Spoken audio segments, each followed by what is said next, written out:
Vamos caminhar um pouquinho aqui, meus amados, nessa escravatura pacata, no pecado protocolar.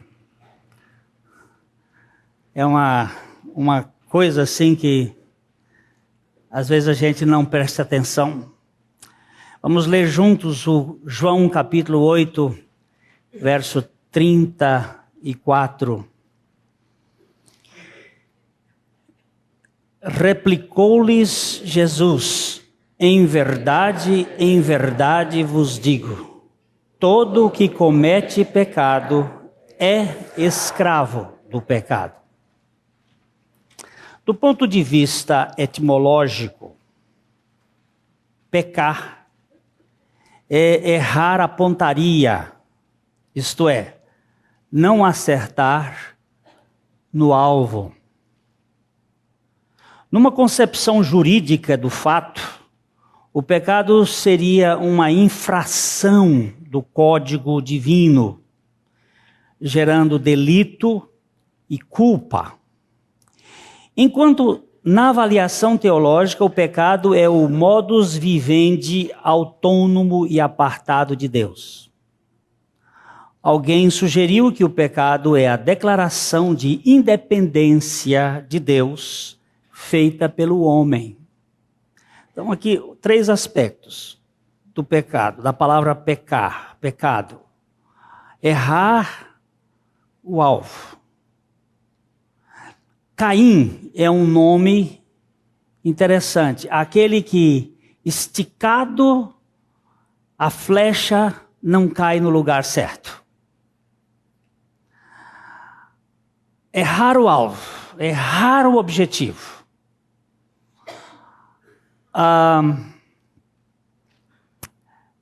Uma transgressão dos princípios de Deus, gerando culpa. E a ideia que me chama a atenção é: eu me basto,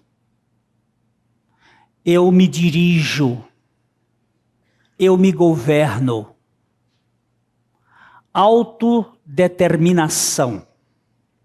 Pecado é independência de Deus. Esta atitude de autocoroação é a responsável pela conduta offline da raça adâmica em busca da sua autodeterminação. Somos uma geração rebelde e arrogante que pretende dirigir o seu destino num estilo autocrático. A linguagem bíblica para descrever esta insurreição está aqui em Isaías capítulo 53, a parte A do versículo 6, que nós podemos ler. Todos nós andávamos desgarrados como ovelhas, cada um se desviava pelo seu caminho. Aqui vemos uma postura atrevida de isolamento interesseiro ou ególatra que nos mantém presumivelmente autônomos e autômatos. Estes são como ovelhas autocéfalas e tresmalhadas. Autocéfalas, que têm sua própria cabeça, que anda por seus próprios pensamentos. Cada um se desviava pelo seu caminho. Ovelhas normalmente são animais gregários. Eles não gostam de andar separados. Quando uma se desgarra, ela fica meio biruta, meio perdida. Mas aqui o texto está mostrando que cada um se desvia pelo seu próprio caminho. Isto é a ideia do pecado. Eu estabeleço os meus próprios pensamentos. como concebo. E aí acaba comendo concebo mesmo. É um pensamento gordo, engraxado, cheio de gordura pessoal. Separados de Deus, cada um pretende viver às suas próprias custas. Mas o desempenho que anseia pela autonomia individual é a causa da escravatura mais tirânica do egoísmo humano. É impossível a um ser finito ter uma existência emancipada num planeta dominado por espinheiros e abrolhos. Somos uma espécie escrava do pecado e profundamente soberba, que não consegue respirar o ar a cada instante, sem aspirar ao trono de sua governabilidade pessoal. O que é pecado? Amanhã iremos a tal lugar e faremos isso e aquilo. O que é a vossa vida? É um vapor que aparece por um instante e depois se desvanece. Se Deus quiser e estivermos vivos, iremos a tal lugar e faremos isso ou aquilo. Está vendo a diferença? O que é pecado? Eu quero ir para Bitínia, mas o Espírito do Senhor não permitiu que ele fosse. Não era um programa bom pregar o Evangelho para Paulo? Era. Mas era da vontade de Deus?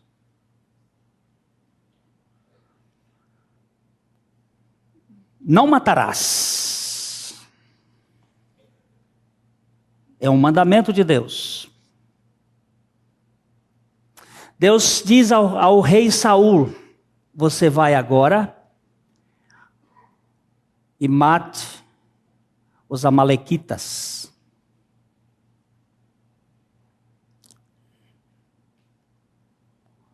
Mate tudo. Nem ovelha, nem boi, nem bezerro, nem nada, mate tudo. Mas Saul achou que ele podia decidir por conta própria. Chegou lá, no rebanho, tirou alguns bezerros, algumas ovelhas, algum gado, protegeu o rei, Agag, o rei que estava lá no poder, vamos aqui ficar aqui comigo.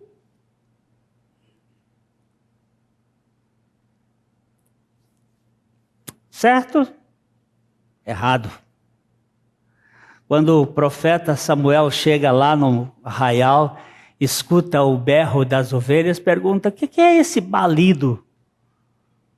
Aí ele diz: não, é que eu achei. Eu achei? O Senhor não havia dito? Entendeu o que é autonomia? Eu achei, não é que eu achei. Então, pecado é esse estado de autonomia de nossa parte. Quando o assassino que matou meu irmão, o Augusto, quando o Senhor começou a tratar comigo, eu estava muito revoltado, com raiva deste assassino, e dizendo palavras duras contra ele. O Senhor me olhou no coração e disse assim: assim como eu perdoei em Cristo a você, você tem que perdoá-lo também. E eu lhe respondi: Senhor, eu não tenho condições de perdoá-lo. E o Senhor me respondeu: eu não estou lhe perguntando se você tem condições, eu estou lhe dando as condições.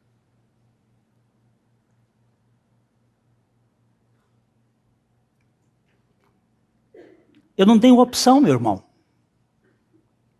senão perdoá-lo. Ainda que a lei do meu país exija que ele vá para a cadeia. O perdão não exime o criminoso da sua culpa perante a justiça, mas retira o indivíduo do seu lugar errado. Ele não pode ficar dominando o seu coração. Eu não tenho opção, você não tem opção. Seu marido lhe deixou, você não tem opção de ficar magoado com ele. Sua esposa lhe deixou, você não tem opção de ficar magoado com ela. A sua opção, ainda que seja de tristeza por causa disso, é de perdão.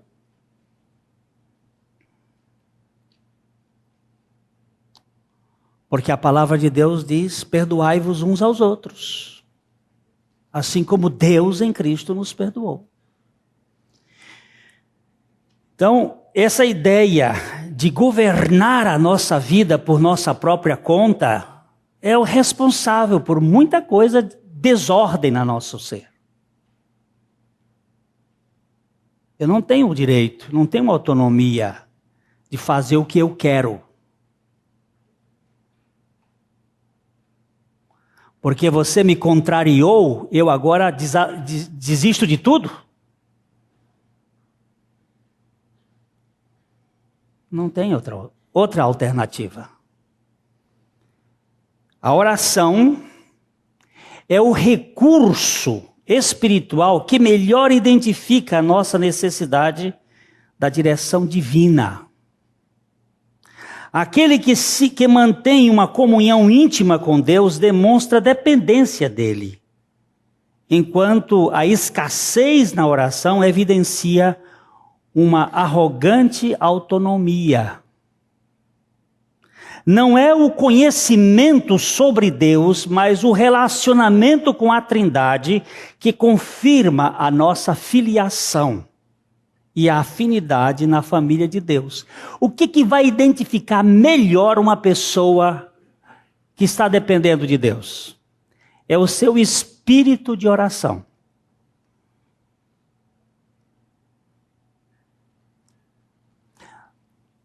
A oração, não nesse sentido que às vezes a gente faz, de tentar manipular Deus. A oração no sentido exato da palavra, da comunhão, da dependência de Deus. O Senhor Jesus foi uma pessoa de oração, de dependência, de confiança no Pai. Ele não fazia o que ele queria. Ele fazia o que o Pai determinava para ele.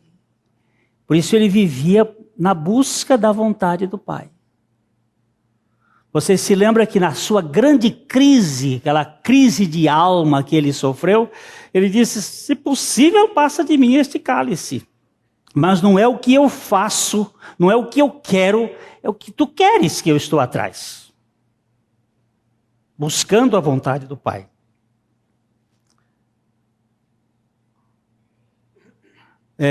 Eu estava lá em São Paulo, o meu filho ficou de me pegar na reunião para levar à sua casa e ia dormir com ele lá. E estamos saindo da reunião, ele nunca chegou, e estamos saindo da reunião, ele me liga e diz assim, pai, eu digo, o que foi, meu filho? Você sabe que pai e filho conhecem pelo tom da voz. Eu digo, o que foi, meu filho? Ele disse, eu estou num hospital com uma dor no peito muito forte.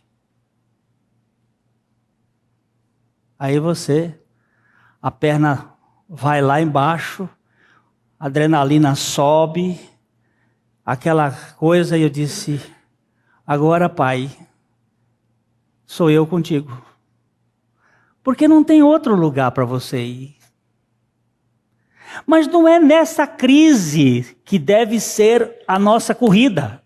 É em tudo. Aí corremos lá para o hospital, chegamos lá, estava aquele moção deitado na cama. Quando ele viu o pai, Estava apavorado o bichinho. Quando ele viu o pai, já relaxou. Aí tomamos providência, chamamos o médico da família, e mais um, mais outro e tal. E é um estresse. Estresse. Moço jovem, trabalhando nesse comércio, nesse mercado, essa coisa toda, fica preocupado. Meu filho, precisamos colocar nas mãos do Senhor. Mas foi muito precioso, ele disse: pai, na viagem que eu fiz entre o local onde eu estava até o hospital, eu vim num táxi e eu vim falando com o Senhor. E para mim foi tão bom saber disso, que eu às vezes fico querendo apalpar a fé dos meus filhos para ver como é que está.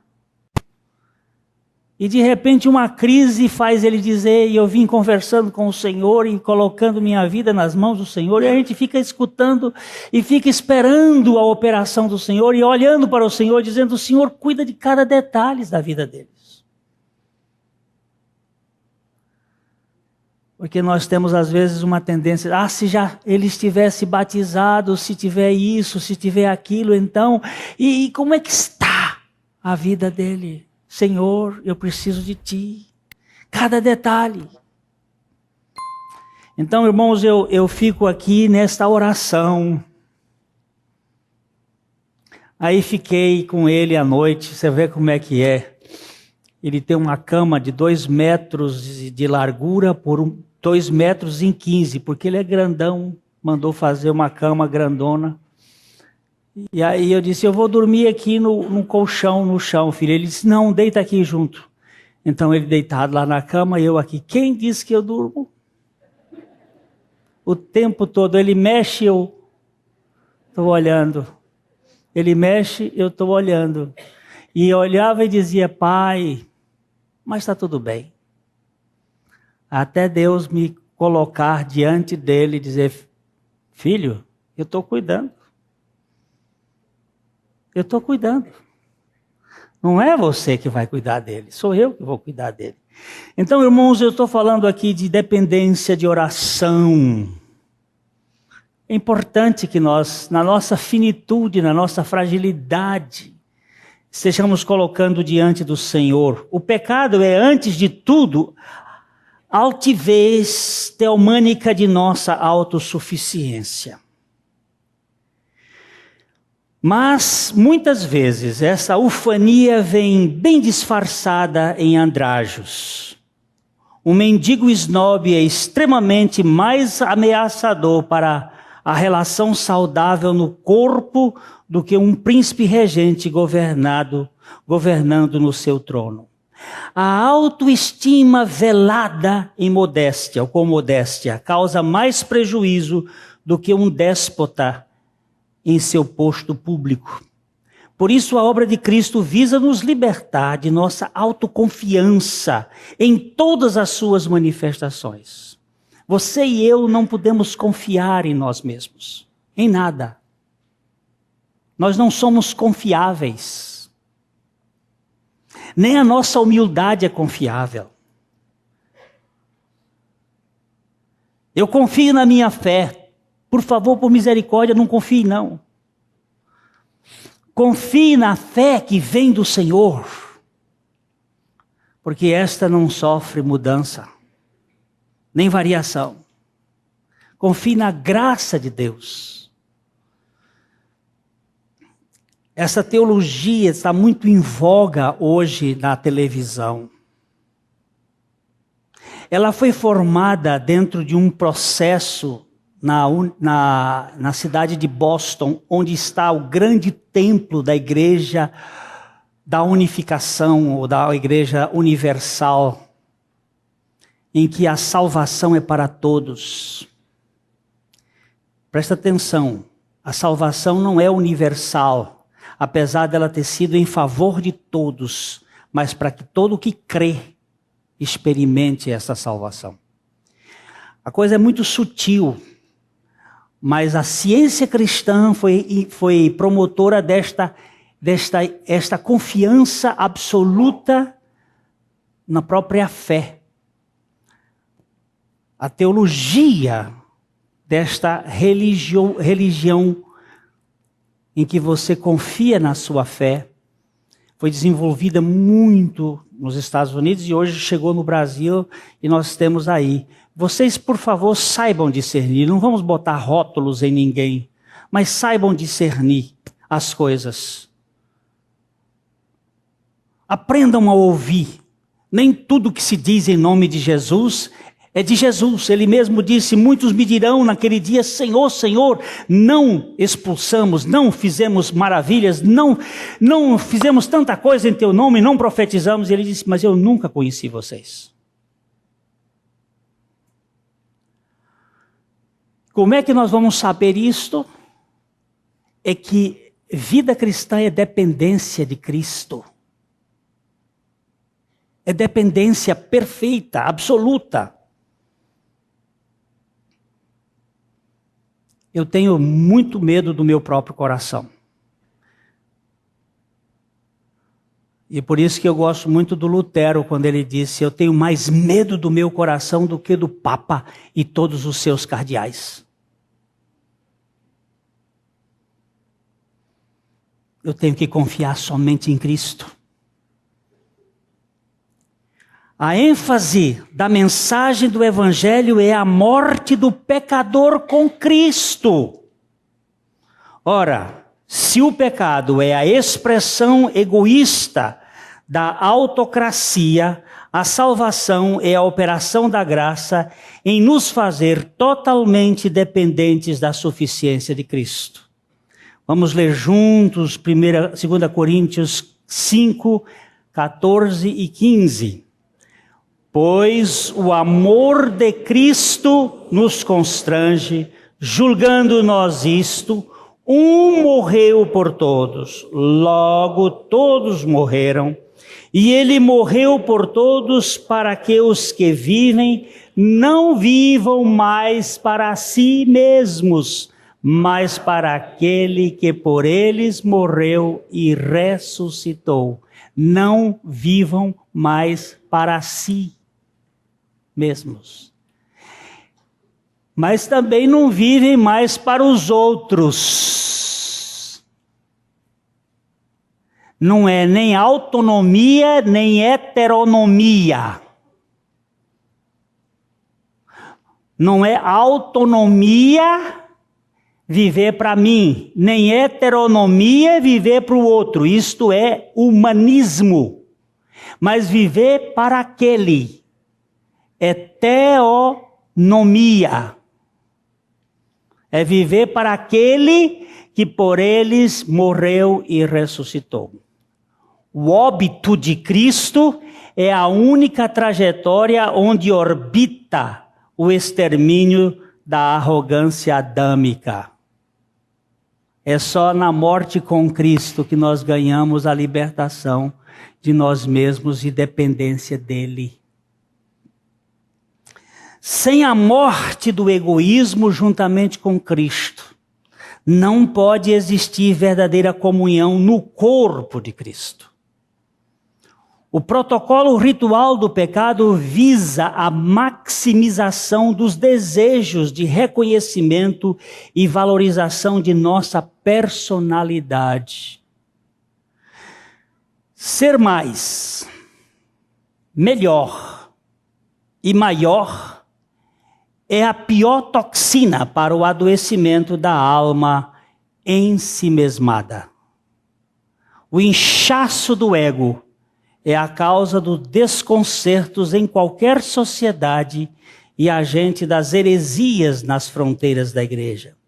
Veja como o apóstolo do amor se refere a um concorrente ao pódio da exclusividade.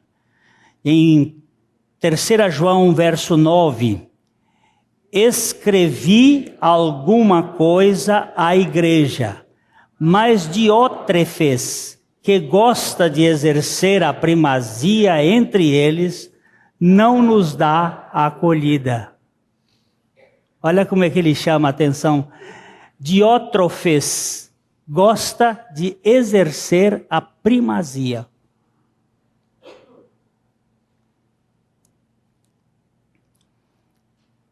Nós temos as terminações assim, cardial primaz. Ou este é o pastor principal. O primeiro. São adoecimentos do processo de compreensão do que é o corpo de Cristo. A ideia de igreja é uma ideia de corpo. Há funções no meu corpo. Meu coração tem funções, o fígado, o pâncreas. Estou botando no lugar certo, Tuca, as mãos? Os rins, os intestinos. Tudo isso faz parte do corpo. Mas o corpo é governado pela cabeça. Um corpo acéfalo, sem cabeça, é uma mula sem cabeça. É um bicho fantasmagórico da mitologia brasileira, a mula sem cabeça. Nós temos uma cabeça, Cristo que governa.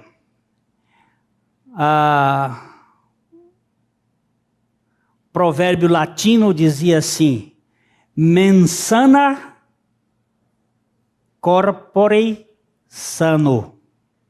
Uma mente sã num corpo são. Ou uma mente sã gera um corpo sadio. Se estamos dirigidos por Cristo, o nosso corpo vai ser harmônico. Vai haver coordenação das funções. As doenças, de modo geral, elas são psicossomáticas. Ainda há pouco nós vimos subindo ali, demos carona a uma irmã nossa, e conversa de gente que está acima de 50 anos, conversa daquele pássaro, o condor. Então, já vinha ali falando ali das artroses, das artrites, das artros, e como é engraçado, a gente começa a falar dos cansaços, das dores, das mazelas, mas grande parte dessas doenças, não vamos aí generalizar, somos nós mesmos que nos alimentamos delas, nós retroalimentamos, nós criamos.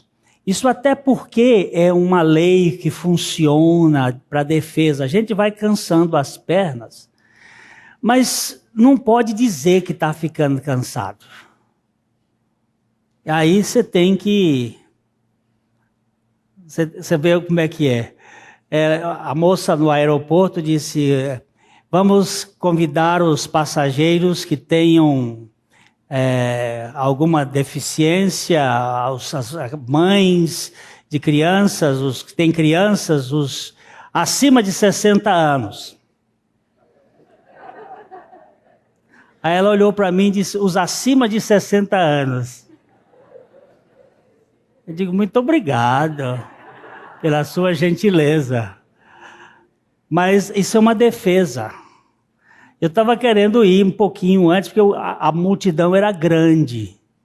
E ela não quis deixar, porque ela viu o meu cabelo preto, achou que eu não tinha acima de 60 anos. Digo: você quer o documento? Se quiser, eu lhe mostro. Aí ela foi mais elegante: não, o senhor pode passar. Mas isso é uma defesa que a gente usa para não sofrer tanto. E aí, sabe o que a gente cria? Umas certas doenças para se defender do suor da idade, da terceira idade. Que tem alguns casos que se você curaria câncer com suor de velho. É um caso raro, mas às vezes acontece isso. Você vai se colocando numa posição de defesa. Irmãos, Nós precisamos ganhar a dimensão de libertação de nós mesmos. Nós mesmos. O princípio gerencial de Babilônia é a elevação dos patamares de visibilidade pessoal perante a opinião pública e a comercialização das almas através de estímulos ambiciosos. No mercado dos escravos emocionais se adquire a alma como moeda podre e elogios baratos. No livro de Apocalipse há uma referência ao comércio das almas que podem ser compradas, tanto por dinheiro, salários, propinas, como por atenções especiais, confetes, presentes, banquetes e amabilidades. Assim, uma pessoa carente, volta e meia é comercializada como escrava pela bagatela da atenção humanitária. Deixa eu falar uma coisa aqui. Nós precisamos ser libertos. Não vivam para si, nem para os outros, mas para aquele. Libertos de toda forma que nos aprisiona. Como é que se compra uma alma? Olha, eu sou uma pessoa carente. E tu? Tu és? Porque eu tenho observado que é só uma questão de nível de carência. Tem uns que são mais, outros são menos, mas todos nós somos carentes. Então, com um pouco de lambidela, você pode amansar um tigre raivoso. Isto significa que o cuidado que nós precisamos ter com a diferença entre o amor libertador e o amor escravizador. Onde eu fico pagando juros de dependência.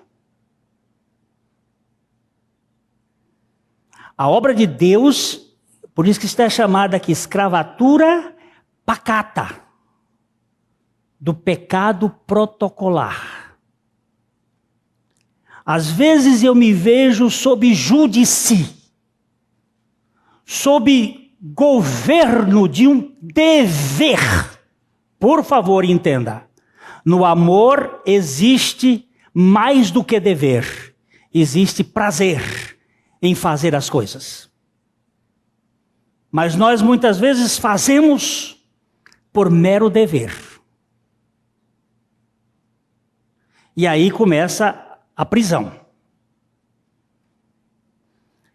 Essa questão de Babilônia, e hoje à noite, se o Senhor nos der a graça de tratar um pouquinho mais, nós queremos abordar isto.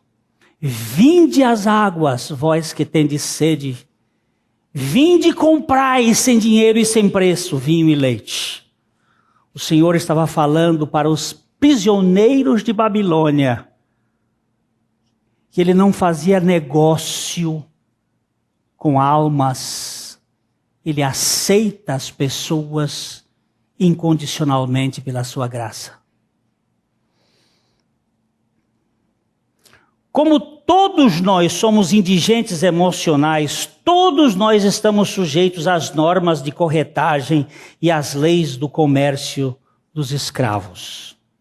Há uma multidão de gente carente neste mundo de ostentações, pagando tributos pesados pela valorização estipulada por meio de amizades calculistas no jogo do poder. Mas é triste ver uma pessoa, porque em Cristo pagou um alto preço, sendo negociada por uma cotação ridícula no balcão das pichinchas. É horrível isto. Uma irmã outro dia chegou para mim e disse assim: Glênio, você está triste comigo? Eu digo, por quê? Porque eu disse algumas coisas a seu respeito que eu nem sabia que você tinha dito. Mas eu quero lhe dizer uma coisa. Tudo que você disser a meu respeito. Do pior, ainda não chegou nem na metade. E tudo que você disser do melhor, só pertence ao Cordeiro. Este é o conceito que cada vez mais está aumentando dentro do meu coração. Eu não sou amado porque sou amável. Eu sou amado porque Ele é amor. É o amor dele que faz a diferença. Então, queridos, nós precisamos verificar quanto foi que Ele pagou por nossa alma. Para eu ter que ficar preso por um conceito que você faz a meu respeito, seja ele bom ou ruim, é muito pouco. Agora o Marquinho vai me dar uma nota da sua abordagem e vai dizer assim: Glênio, eu gosto muito de você. E se ele não gostasse, o meu humor, a minha vida iria agora depender, ficar magoada com ele porque ele não gosta de mim? Eu estou muito pequeno. Estou na dependência de um homem ou na dependência do Senhor?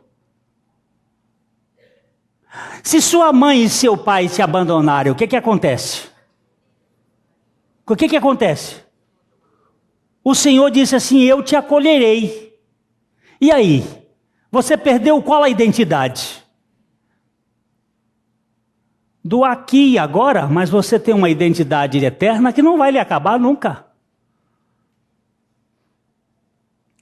O que o Senhor quer fazer conosco é nos retirar das prisões deste mundo que nos atém, que nos sustenta na valorização de coisas que vão ficar na terra. Quando eu vejo às vezes a minha tromba crescer porque alguém disse uma coisa, mas que coisa, você ainda está muito miúdo. Mocinho, vê se você cresce. Ou quando eu encontro alguém que está lá sofrendo, gemendo, o que você tem? Estou aqui, me desprezaram. Cara, vê se ressuscita, meu amigo. Ou olha para a ressurreição de Cristo como algo que já lhe tirou desse peso. Por favor.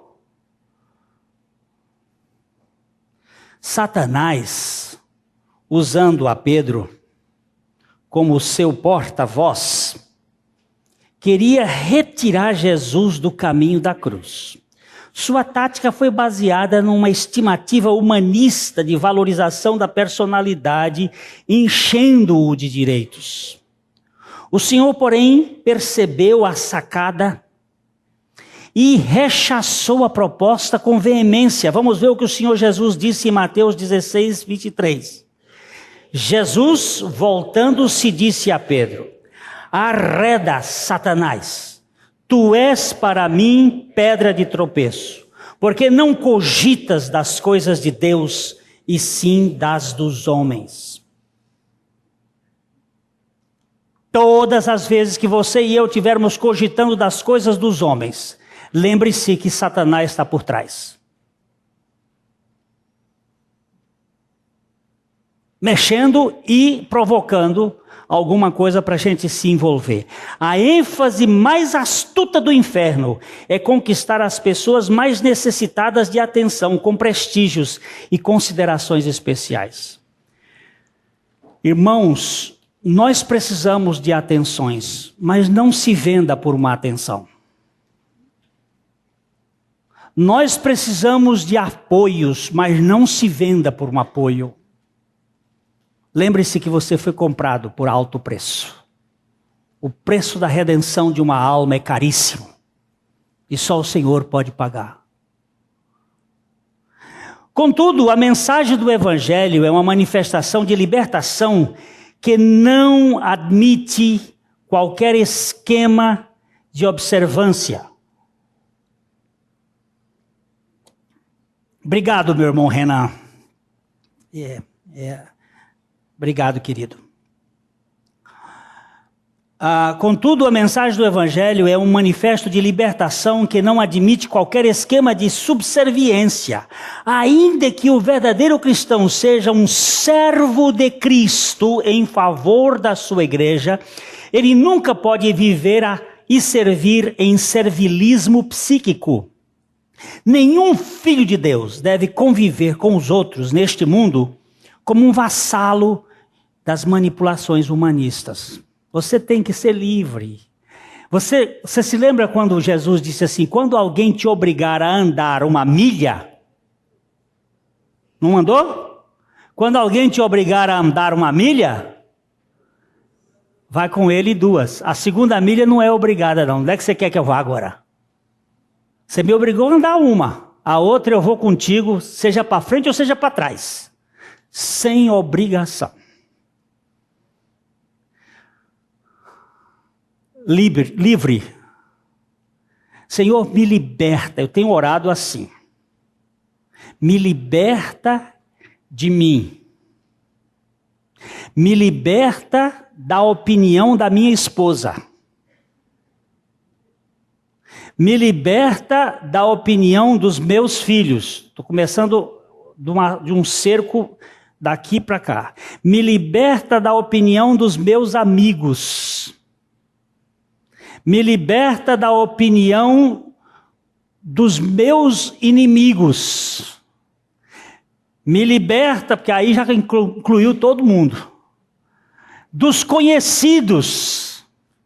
Me liberta da opinião da sociedade. Senhor, me liberta e me dá uma certeza de que eu sou aceito por Ti. Senhor, por favor, me livra de vitimismo. Me livra de ficar murmurando comigo mesmo, com os meus... Aí eu vou acrescentando. Aonde que você ora isso? Meu amigo, no avião, lá em cima, aqui embaixo, rodando, pedindo ao Senhor que Ele me liberte. Porque eu sou escravo de quê? Do pecado. Que pecado é este? Este pecado protocolar das nossas dependências.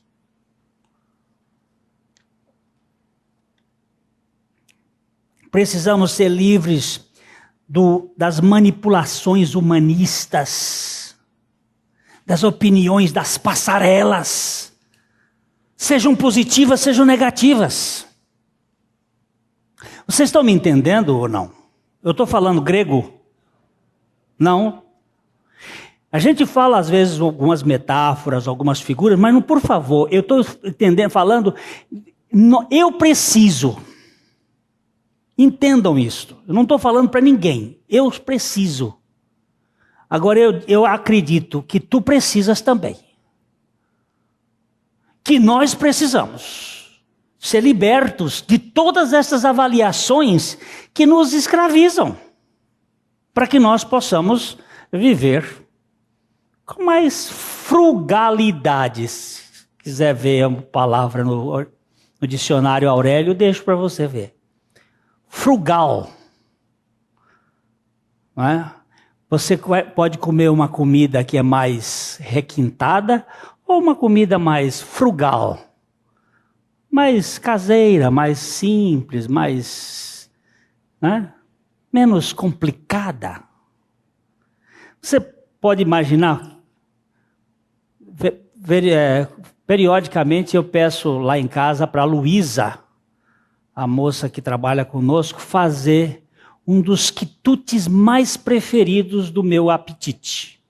Quero dizer para vocês. O que é? Farofa de ovo. Tomada com café. Comida com café.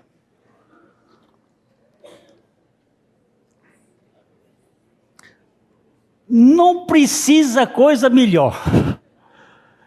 Luísa, faz aí uma farofinha de ovo. Ovo com farinha. Tocinho, pode botar se tiver tocinho, um bacon. Bota um pouquinho ali para dar um sabor.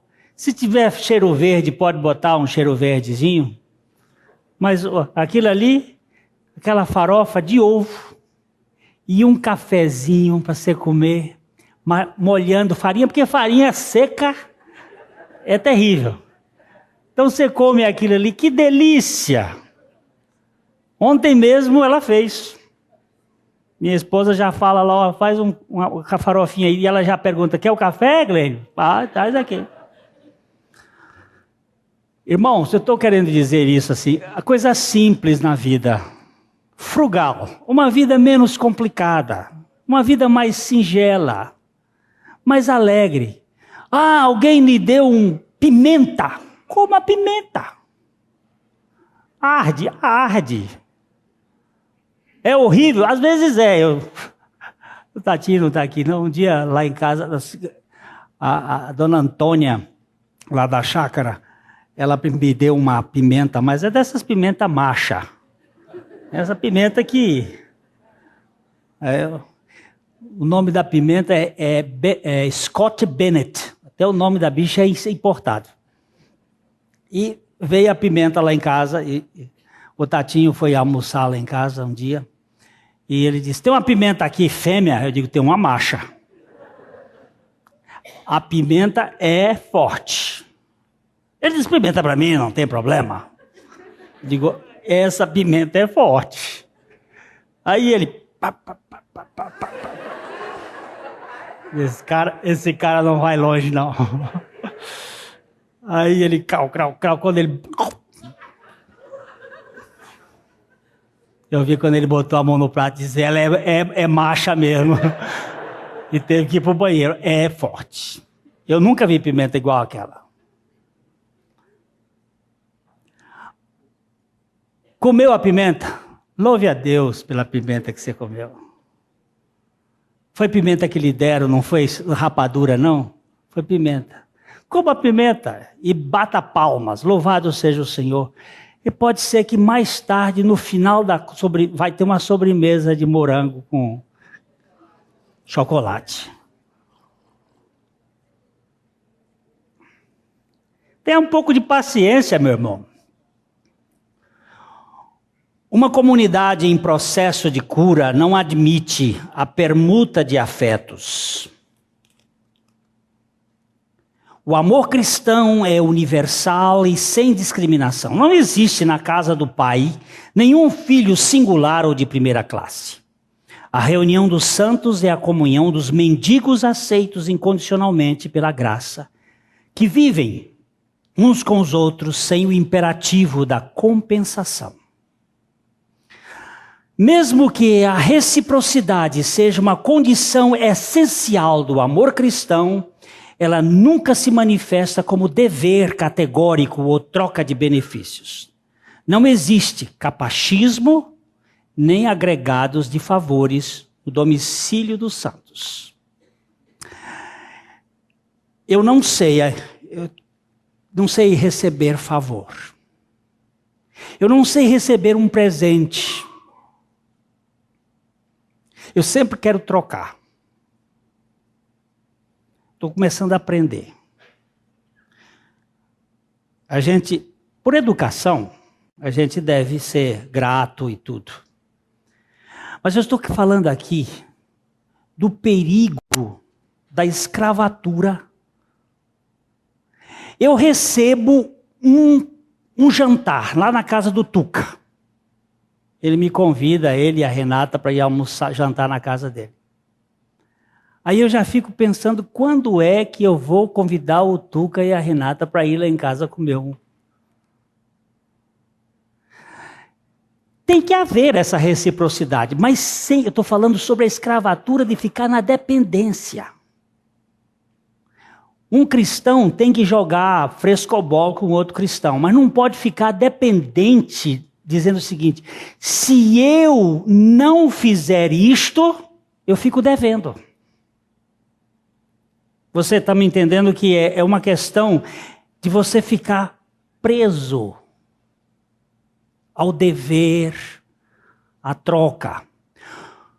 O bem-estar caridoso da igreja se revela na acolhida dos trôpegos e na aceitação irrestrita dos fracassados, com o mesmo consentimento com que ela foi aceita em Cristo. Veja bem Romanos 5:7. Portanto, acolhei-vos uns aos outros, como também Cristo nos acolheu para a glória de Deus. Eu estou lendo um livro que o autor me chamou a atenção muito de perto.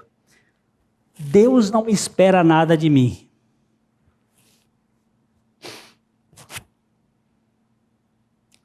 Deus faz tudo independentemente do que eu possa devolver a Ele. Jesus disse assim, quando você for fazer um jantar, convide quem? Quem foi que Ele mandou convidar? Os mendigos, os pobres, os aleijados, aqueles que não podem lhe dar o troco. Isso é o conceito da graça. Bota na casa. Aquele que não tem condições de fazer.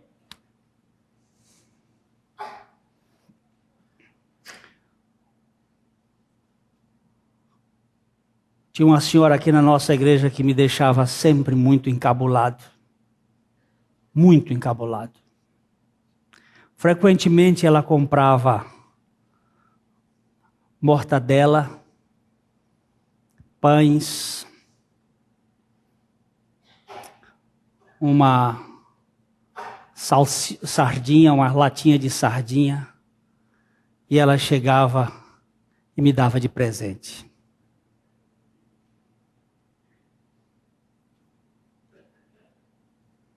Frequentemente. Aquilo era uma lição extraordinária. Chamava-se Isabel.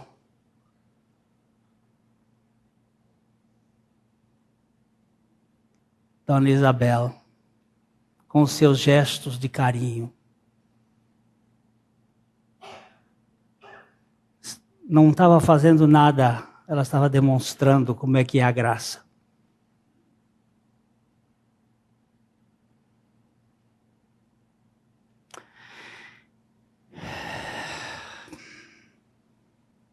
Olha, nisso faz tempo que eu não como uma mortadela, porque depois da morte dela eu não consegui mais comer uma mortadela. Vamos pegar umas mortadelas, porque a dela era muito gostosa.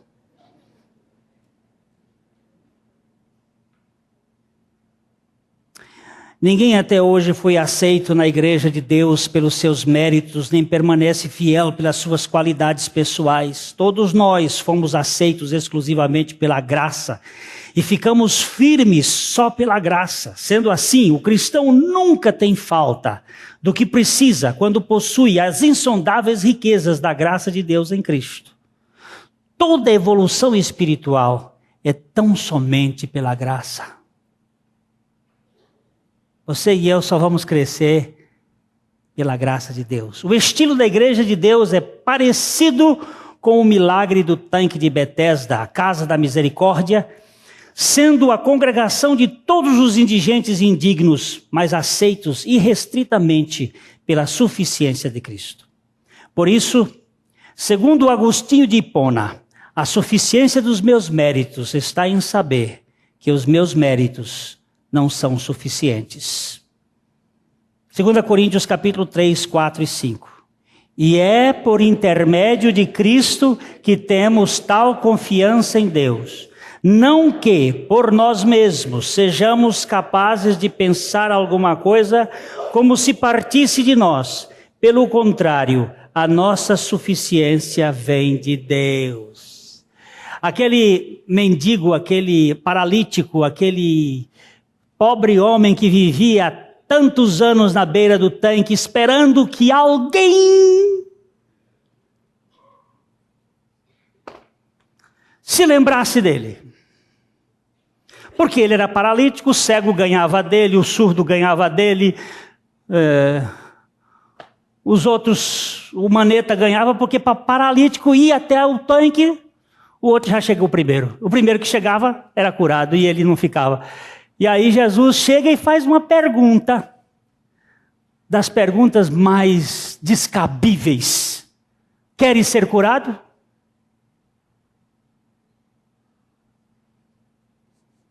O cara diz assim, o senhor não está vendo que eu estou há 30 e tantos anos aqui, sentado, esperando uma oportunidade, o senhor me pergunta se eu quero ser curado. Mas ninguém se importa por mim, olha lá, ninguém. Ninguém olha para mim, ninguém me visita, ninguém. E Jesus, então toma teu leito, pega a tua cama, fica de pé e anda. E agora? Agora tem que se desprender. É tanque de Betesda. O Senhor é por ti. Não são os outros, é o Senhor. O pior problema na história do povo de Deus sempre foi o pecado da elevação espiritual.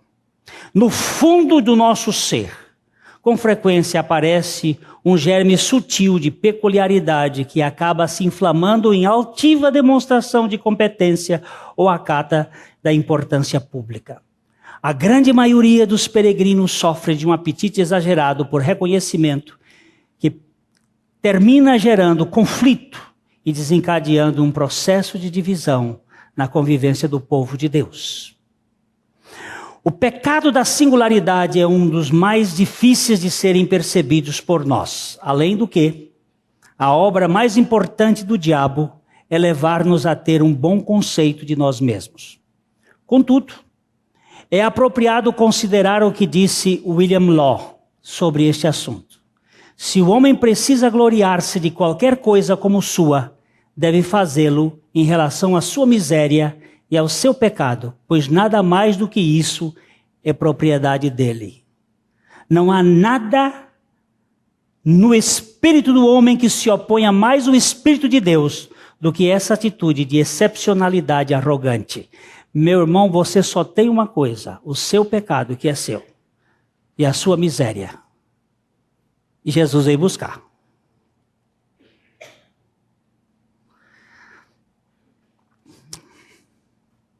A insatisfação constante, a murmuração insistente e a crítica acirrada são características sintomáticas de uma escravatura capciosa e disfarçada que viaja sorrateiramente nas entranhas de uma alma enfatuada. Mas no mundo em que Cristo viveu plenamente satisfeito em fazer sempre a vontade do seu Pai, é uma vergonha para nós que confessamos a fé cristã vivermos descontentes e implicantes. O mau humor da alma é um sinal claro de uma vida prisioneira do egoísmo. Eu queria que você lembrasse dessas 3 palavras aqui. Insatisfação. Você está insatisfeito? Insatisfação. Constante. A murmuração insistente e a crítica acirrada são características sintomáticas de uma alma prisioneira. Quando eu me vejo assim, eu estou sabendo que tem prisão. Prisão na minha vida. A pessoa liberta de si mesmo é aquela que vive emancipada do pior tirano, já que a festa do contentamento começa quando nos vemos livres de nós mesmos. Vamos ler Romanos capítulo 14, versos 7 e 8. Porque nenhum de nós vive para si mesmo, nem morre para si. Porque se vivemos para o Senhor, vivemos. Se morremos para o Senhor, morremos. Quer pois vivamos ou morramos, somos do Senhor. Oh Deus, por misericórdia, nos liberta de nós mesmos. Eric Alexander disse com muita propriedade: o pecado não é apenas ofensa que necessita de perdão, mas uma poluição que necessita de purificação. Ora, se viver para mim mesmo é a base poluente do pecado, então preciso da radical operação da cruz, para que em Cristo possa viver, pela graça de Deus, inteiramente para o Senhor, como membro do seu corpo. É para o Senhor. Está fazendo isso aqui para quê? Para o Senhor. O servo está servindo a quem? Ao patrão? Não, ao Senhor. Você está fazendo para quê? Para o Senhor. É para o Senhor, é para o Senhor, é para o Senhor. Alguém disse que a história da igreja tem mostrado muitas tolices, incoerências, irrelevâncias no meio do povo de Deus. Mas, disse ele com bom humor, eu amo minha mãe a despeito de suas fraquezas e rugas. Creio que o amor de Deus é a realidade espiritual mais adequada no universo para evidenciar o caráter de Deus e a vitória sobre a escravatura pacata no pecado protocolar. Nós lemos aqui dois textos, 1 João 4,18 e 1 Pedro 4,8. Nós amamos porque ele nos amou primeiro. Acima de tudo, porém, tende amor intenso uns para com os outros, porque o amor cobre multidão de pecados.